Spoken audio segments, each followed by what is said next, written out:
تمازه اومده فقط کومر برده راه برای کشید. من بیمار بجاش بسانم. من یک سربار راه من بیمار دارم. راه محکمه. باور کن یه استاندارد جهانی ترنه میگرده. اینی همین مسجد جزیره که تابست گفتنه.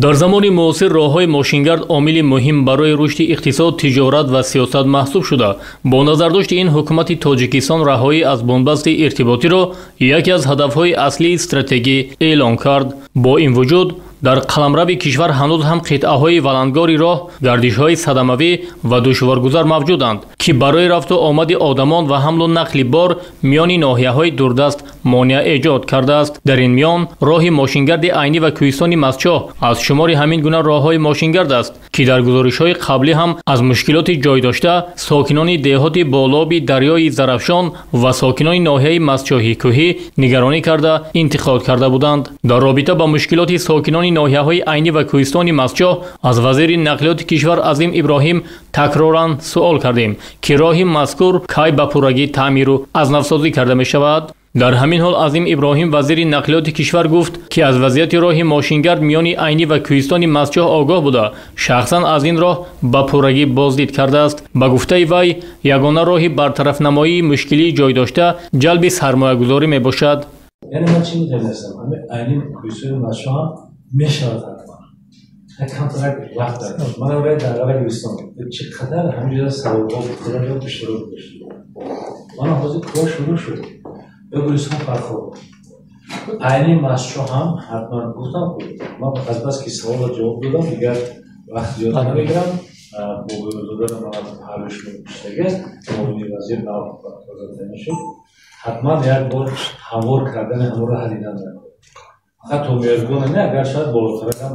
باید گفت راه عینی در حالت ناگوار قرار دارد که همه روزه در مسیر حرکت واسطه‌های نقلیات دشواری‌های رخ می‌دهند و سنه 21 ایولی سال روان میان دهه‌های پودخین و فاطمه ناحیه عینی لغزش کوهپاره فرود آمده بود که طول ساعت‌ها این منطقه راه را به پورگی بست و برای گذشتن واسطه‌های نقلیات مانعی جدی پیش آورد. در رابطه با این خورشید عظیمزاده رئیس مؤسسه دولتی نگهداری راه‌های اتومبیلگرد ناحیه عینی در صحبت با ما چنین گفت: سنه 21 ایولی سال 2025 ساعت 2 شب راه عینی کوهستان مسچا کیلومتری دهم 11 بین دهه‌های پودخین و فاطمه لغزش کوهپاره به میان آمد که سبب ایستادن واسطه نقلیات به عمل آمد.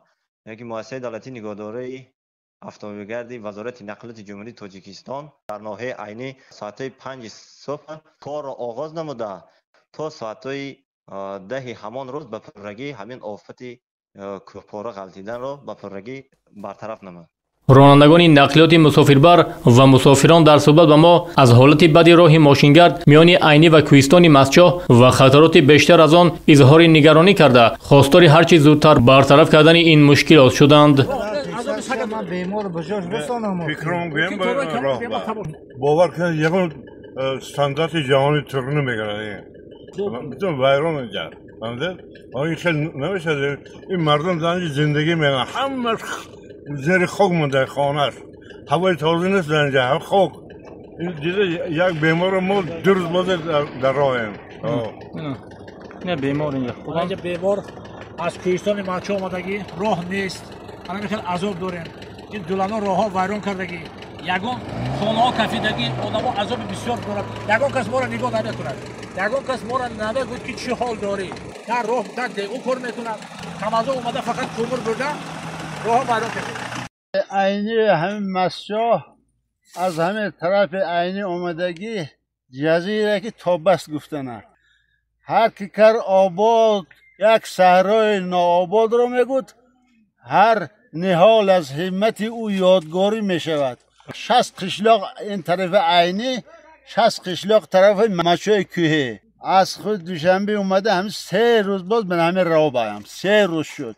از حکومت جمهوری از حکومت ناحیه که یک بار همه راه ها یک اهمیت هستند پیشتر دور پیشتر شوروی به هر یک 30 کیلومتر به یک بلدوزر بود یک راه های کمک هموار میکرد از کسی اهمیت نمیده کسی کارش نیست من هم دولن بسیار اومدگی راه ها بودگیش هم جزیر کرد عموما رفتن نمیشه. با گفته مسافران که سالها باز در این راه رفت و آمد میکنند، حالت راه خطرناک بوده. نسبت به سالهای قبلی قطعه های راه از دهات پودخین تا به آخرین دهات ناحیه مسجای کوهی کلاً خراب بوده. هر لحظه جان رانندگان و مسافران زیر خطر می باشد.